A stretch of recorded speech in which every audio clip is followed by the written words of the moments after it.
E aí outra coisa, se Fátima renunciar, eu fui conversar com gente que faz articulação política, a eleição na Assembleia é uma eleição incerta.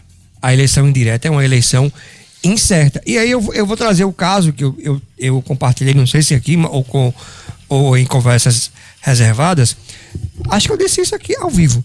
O caso de Paulinho e Natália, que eu lembro que era mais ou menos assim, o comentário.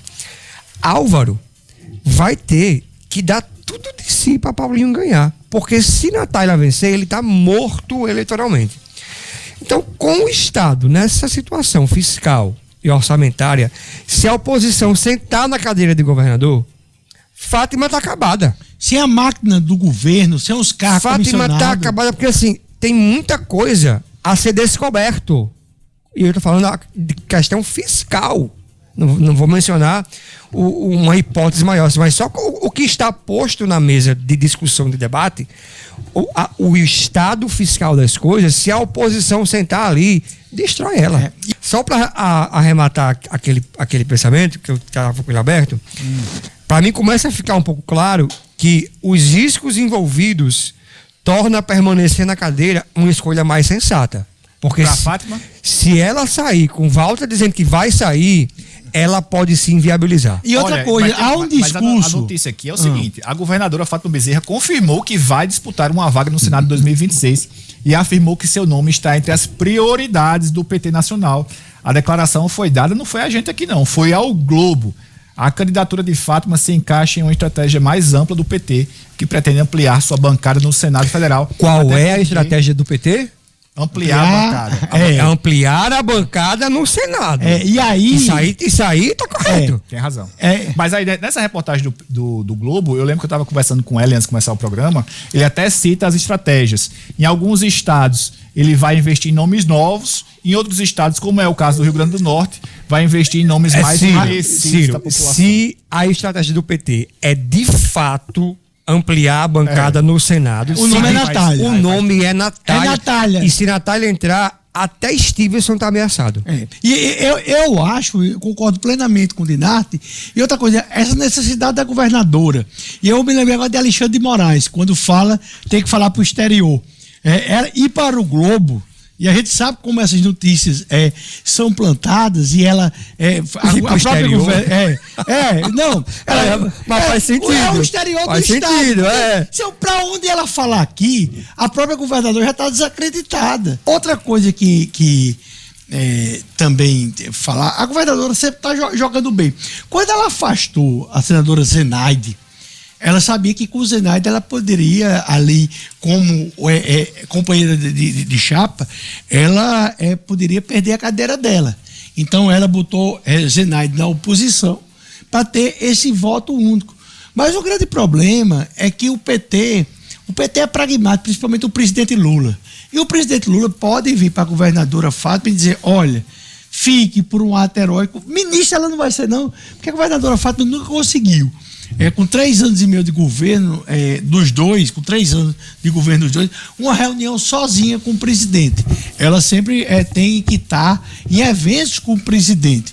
E, por fim, me impressionou muito nesse final de semana o efeito Paulo Buda. Porque, assim, é um cara que não é da política e muito provavelmente Paulo Buda é filiado a que partido? Nenhum, não é da política. Mas que as pessoas tiveram uma esperança.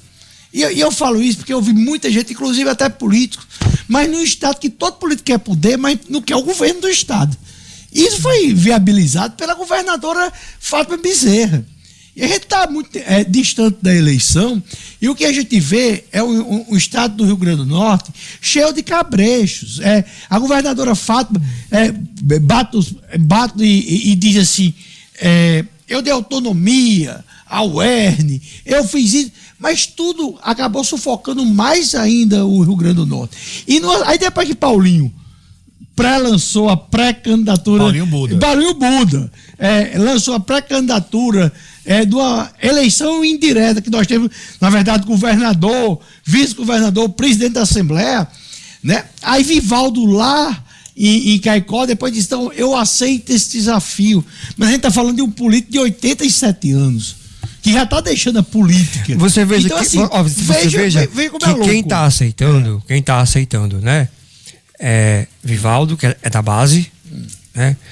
As acenos também na base de Francisco. Mas eu acho muito difícil mas veja, aceitar. eu estou falando aqui de que quem está manifestando interesse é a base, porque é importante para o governo manter, é claro que é importante manter a cadeira, só que nas atuais circunstâncias é ainda mais, porque, gente, se durante uma eleição, você veja, a gente está no período de pré-campanha ali em abril. Vamos lá, vamos supor que no início de maio esteja definido que quem vai assumir a cadeira de governador é a oposição do governo, com a campanha começando em o quê? Agosto. Maio, junho, julho. Alguém tem dúvida que vão ser 3 meses de devassa? Devassa! Devassa que vai municiar a campanha. Devassa, assim, de tudo que tiver de errado. Devassa. Agora deixa eu só, Não só deixa eu só provocar aqui greves vocês. também, manifestações, porque vai ter atraso de salário, vai ter tudo. Enquanto maior tiver aparecendo esse caos, mais Walter ficar, ele pode ficar como salvador, ele pode ficar como blindado da oposição e da situação. É por isso que eu, sinceramente, eu custo acreditar, e quando todo mundo diz assim, a fórmula está fechada, não tem perigo de Walter ficar, eu leio justamente o contrário. Tem perigo, porque Walter já foi por um lado. Quantas vezes, aqui já teve discussão minha com o Enio, que Walter dizia que não era nem candidato, ou não era candidato e assumir, mas eu dizia, ele é candidato. Então, assim, e essa situação do MDB, até agora, todo mundo conversa, porque todo mundo conversa com todo mundo, mas até agora tem Ivan Barô e Walter. A Adjunto vai sair. Não tem perigo de ficar. E não teve outro deputado. E a turma até de agora, Ezequiel, que a gente estava conversando aqui, não chegou, né? Não chegou, porque a turma mais de Ezequiel e um deputado. Eu estava falando com o Vada, e um deputado me disse, Gustavo, hoje na Assembleia Legislativa, aí é por isso que esse negócio de Fátima tem que se pensar. O deputado me disse, hoje na Assembleia Legislativa, Fátima tem 5 votos que estão com ela para onde ela for.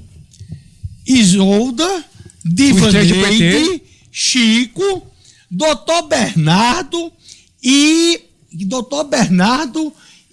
Vivaldo Costa.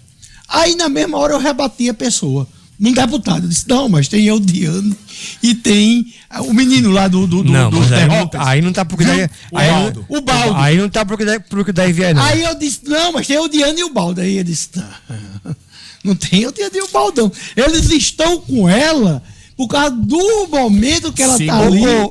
Amigos, segundo o Tássio de Eudiane, ele não tem esse negócio, ele falou isso da Câmara, pessoal, tá gravado lá. Não tem esse negócio de direita e esquerda, não. Ele vai pra onde ele conseguir se reeleger. O Gutenberg Araújo tá aqui no chat fazendo um contraponto ao meu comentário, dizendo que não concorda que o Stevenson vá, não concorda com o ponto de vista que eu levantei. Eu disse que Stevenson ficaria ameaçado. E ficaria ameaçado, Gutenberg, até melhor explicar, porque numa campanha em que Natália vá para o Senado, a gente tem que levar em conta que a gente está no Nordeste e vai ter o componente Lula. A eleição de Zenaide ficaria mais facilitada com Lula e Natália aqui, porque aí, nesse contexto, Zenaide poderia ameaçar a eleição. Porque, para mim, eu não tenho nenhuma dúvida. Se Natália for candidata, eu acho que nós teríamos um cenário de eleição de Stevenson e de Natália, direita e esquerda. Só que com o componente Lula tudo fica imprevisível. E é muito complicada essa situação, porque a gente tem outros nomes fortes, por exemplo, Álvaro Dias. Eu acho que Álvaro Dias hoje, ele e Stevenson fariam uma dobradinha que blindaria o voto casado. Porém, a candidatura de Natália, na minha avaliação, ela bagunça todo o cenário. Ao ponto de Stevenson até poder considerar ir pro governo. Bagunça tanto o cenário. E outra coisa, eu conversando com uma pessoa tá bem dividida, viu? Aqui a nossa enquete. É. Natália é o nome mais forte que Fátima na disputa pelo Senado pelo PT. Tá quanto aí? Sim, 53%, não 47%. Primeira enquete que a gente publica aqui. Muita gente tá reclamando aqui. Nenhuma das duas deveria. Pois Pessoal, não é que se você vai votar em Natália ou Fátima, não. É só se análise. você acha que um é mais forte do que a outra. É só